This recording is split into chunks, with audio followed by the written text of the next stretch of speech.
You ever heard of the people who resided in the city of Jerusalem before the Israelites?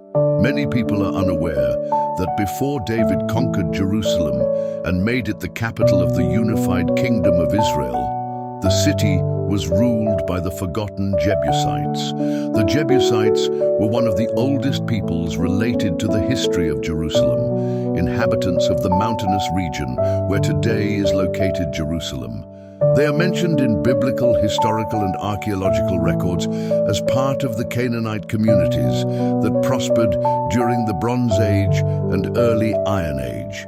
Even Jerusalem was known as Jebus during the Jebusite rule and stood out as a strategically located city, protected by natural valleys and reinforced by architectural advances of its inhabitants. The name of the city and the reference to its rulers in ancient texts, such as the Cartas de Amarna, testify to its prominence in the political and economic contexts of the time. The history of the Jebusites in the Bible is marked by moments of tension before the expansion of Israel, culminating in the definitive defeat of this ancient people at the hands of King David, who turned Jerusalem into his capital. But what actually happened to the Jebusites, who were really the primitive inhabitants of the city that became the most remarkable religious center in the history of mankind? Are there remnants of the Jebusites today? That is exactly what we will talk about in this video. The Jebusites are first mentioned in the Bible as part of the 7 peoples that inhabited Canaan, listed alongside the Hittites, Amorites, Girgashes, Hivians, Canaanites, and Perizzians. They are presented as a Canaanite clan in Genesis chapter 10, verse 16. The Jebusites are associated with the descendants of Ham, son of Noah, through Canaan. Although they are classified as Canaanites in the geographical and genealogical sense, there is evidence that points to a more diverse ethnic composition. Texts such as Ezekiel 16:3 point out that Jerusalem has mixed roots, its original inhabitants being described as descendants of Amorites and Hittites. Indeed, the specific characteristics of the Jebusites, including cultural and linguistic practices, differentiated them from other groups. Archaeologically, the Jebusites may be more closely linked to the Amorites, a people who played a central role in the formation of the city-states of Canaan. For example, the name of King Adoni-Zedek, mentioned in Joshua chapter 10 verse 1 as ruler of Jerusalem, was an Amorite name, just like the name of King Melchizedek in the time of Abraham. Here too, it is important to understand that proposing a strict classification of the peoples who inhabited the ancient Near East is something very complex.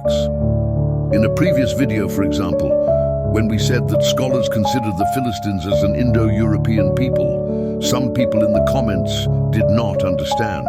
After all, the Philistines are also mentioned in the Bible as descendants of Ham.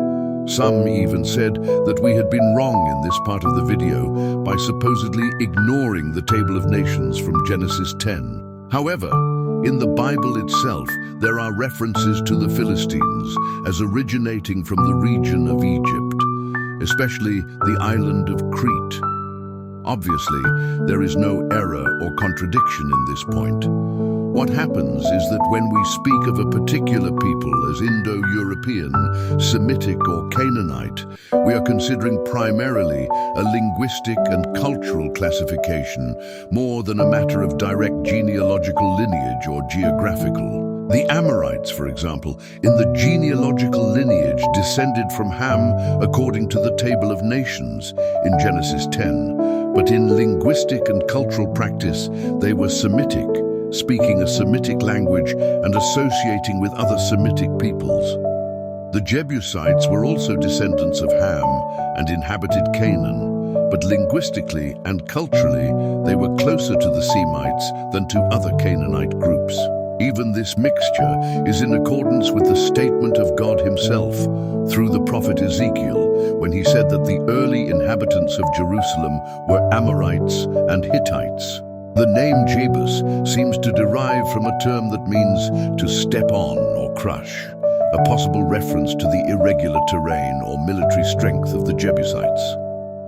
The Bible often refers to the Jebusites as inhabitants of the mountainous land, which also points to their connection with the fortress of Jerusalem. As we have already explained, the Jebusites maintained political and cultural ties with other Canaanite peoples, such as the Hittites and Amorites. Archaeological excavations indicate that Jerusalem, under Jebusite rule, shared architectural influences and religious practices common among the city-states of the region.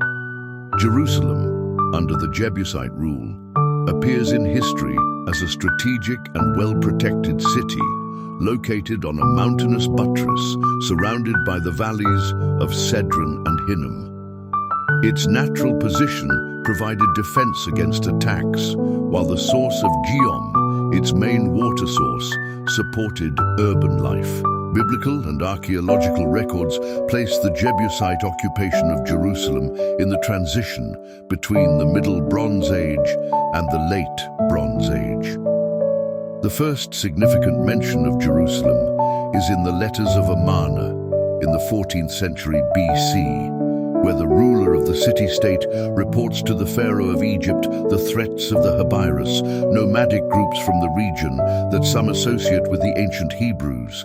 The Jebusites appear in the biblical narrative as one of the Canaanite peoples who were to be driven out of the Promised Land to Israel during the conquest campaigns led by Joshua. The Jebusites joined with other Canaanite city-states in attempts at resistance. Adoni-Zedek, then king of Jerusalem, led a coalition of 5 Amorite kings against the Israelites, but was defeated in a decisive battle at Beth Horon.